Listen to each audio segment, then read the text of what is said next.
بسم اللہ الرحمن الرحیم۔ السلام علیکم معزز طلباء کرام، آپ سب کیسے ہیں؟ آج ہم مؤطا امام محمد کے سبق نمبر 305 کو پڑھیں گے۔ آج کے ہمارے سبق کا عنوان ہے اپنے مال کی دروازے کعبہ پر رکھنے کی قسم۔ آج کے ہمارے سبق کی جو عبارت ہے، اور آج کے سبق میں چونکہ ہم نے دو طرح سے دو ابواب کو پڑھنا ہے اور دو ابواب پر ہم نے کلام کرنا ہے، تو اس حوالے سے جو آج کا ہمارا سبق ہوگا تو اس میں ہم نے جو کلام کرنا ہے وہ دو ابواب پر ہوگا۔ پہلا جو باب ہے وہ ہے باب الرجل یقول مالہ فی رتاج الکعبۃ، کہ یہ باب اس شخص کے بارے میں ہے کہ جو قسم اٹھاتا ہے کہ اس کا مال کعبے کے دروازے پر وقف کرنا ہے۔ اور دوسرا جو باب ہے وہ ہے باب اللغو من الایمان، کہ قسموں میں سے جو لغو قسم ہوتی ہے اس کے حوالے سے باب ہے۔ تو بہرحال یہ ہمارا ابھی بھی جو ہے وہ سبق ان دو ابواب کے حوالے سے ہمارا کلام ہوگا۔ بے ترتیب ہم ان دونوں کو پڑھتے ہیں، پہلے سبق کو پڑھتے ہیں اور اس کے بعد دوسرے والے کو پڑھتے ہیں۔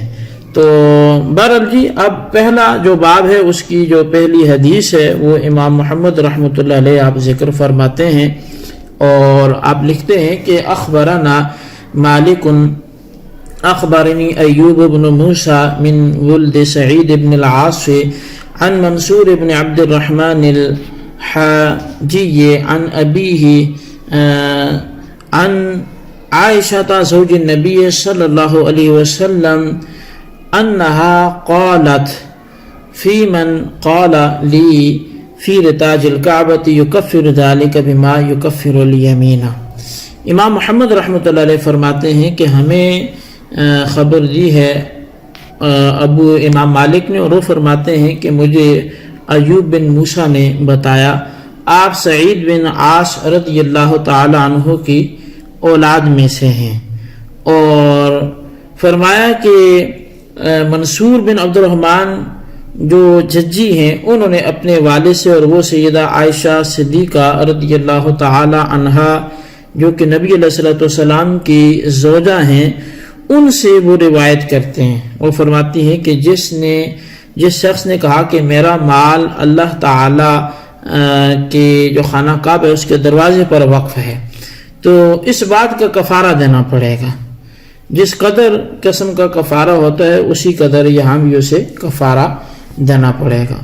قال محمد قد بلغنا هذا عن عائشة وأحب إلينا أن يفيء بما جعل على نفسه فيتصدق بذلك ويمسك ما يفوته، فإذا أفاد مالا تصدق بمثل ما كان أمسك، وهو قول أبي حنيفة والعامة من فقهائنا رحمهم الله تعالى۔ امام محمد رحمۃ اللہ علیہ فرماتے ہیں کہ ہمیں سیدہ عائشہ صدیقہ رضی اللہ تعالیٰ عنہ کی یہ روایت پہنچی ہے کہ ہم اسے زیادہ پسند کرتے ہیں کہ ایسا کہنے والا اپنے اوپر لازم کیا گیا کام پورا کرے، اسے اپنی ضروریات اور خوراک کے علاوہ تمام مال صدقہ کر دینا چاہیے۔ پھر جب اور مال بڑھ جائے تو فرمایا کہ جس قدر پہلی مرتبہ وقف کرتے وقت بقدر ضرورت رکھ لیا تھا اب اسی مقدار کے برابر وہ صدقہ کر دے۔ یہی قول امام اعظم اور ہمارے دیگر فقہائے احناف کا بھی ہے۔ اچھا، سیدہ عائشہ صدیقہ رضی اللہ تعالی عنہا سے مروی جو ہے وہ احادیث میں دو باتوں کی وضاحت ضروری ہے۔ پہلی تو یہ ہے کہ جو شخص یہ قسم اٹھائے کہ میں اپنا مال کعبے کے دروازے پر وقف کرتا ہوں، اس کے متعلق سیدہ عائشہ صدیقہ رضی اللہ تعالیٰ عنہ فرماتی ہیں کہ وہ قسم کا کفارہ ادا کرے گا، لیکن مال کو کعبے کے دروازے پر وقف کرنا یہ ضروری نہیں ہے۔ امام محمد رحمۃ اللہ علیہ فرماتے ہیں کہ وہ اپنا پورا مال کعبے کے دروازے پر صدقہ کر دے، ہاں ضرورت کے لیے رکھ سکتا ہے، پھر جب اس کو قدرت ہو جس قدر ضرورت کے لیے رکھا تھا اتنا پھر سے صدقہ کر دے۔ اب اس مسئلے کے تحت ابن حزم نے لکھا ہے کہ یہ حدیث پاک ذکر کیے جسے صاحب اوجز المسالک نے بھی ذکر کیا شرح موطا امام مالک میں.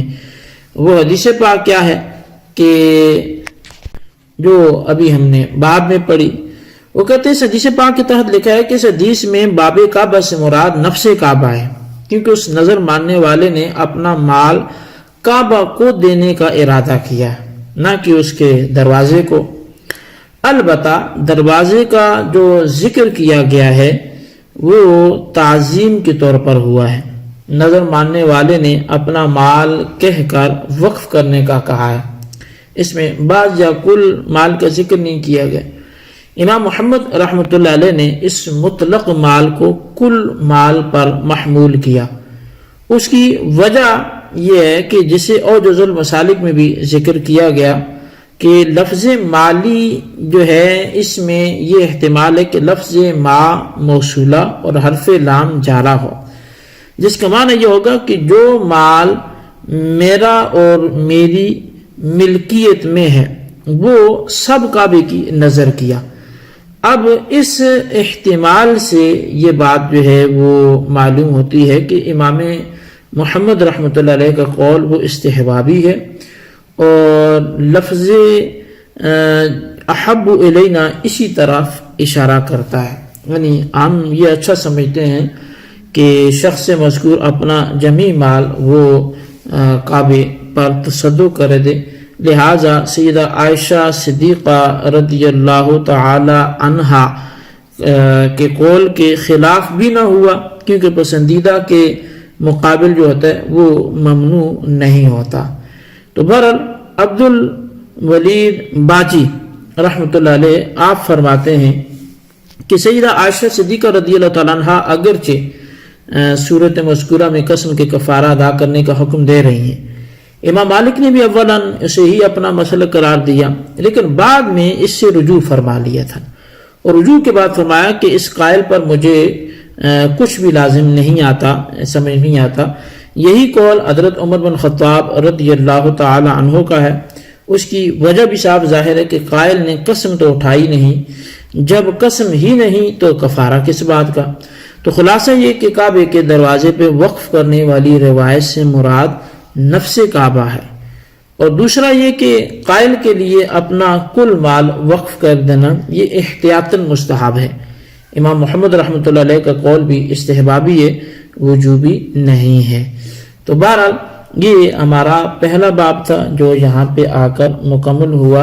اب ہم بڑھتے ہیں دوسرے باب کی طرف. دوسرا جو ہمارا باب تھا وہ تھا باب اللغو من الایمان، کہ قسموں میں سے جو یمین لغو ہے اس کے بیان میں یہ باب تھا. تو بہرحال اصل میں قسم کی جو ہے وہ 3 قسمیں فقہا نے بیان کی ہیں، اور بلکہ قرآن کریم میں بھی ذکر آیا. تو اب 3 قسمیں جو ہیں ان میں سے ایک ہوتی ہے یمین لغو، اور دوسری ہوتی ہے یمین غموس، اور قسم کی جو تیسری قسم ہے وہ ہے یمین منعقدہ.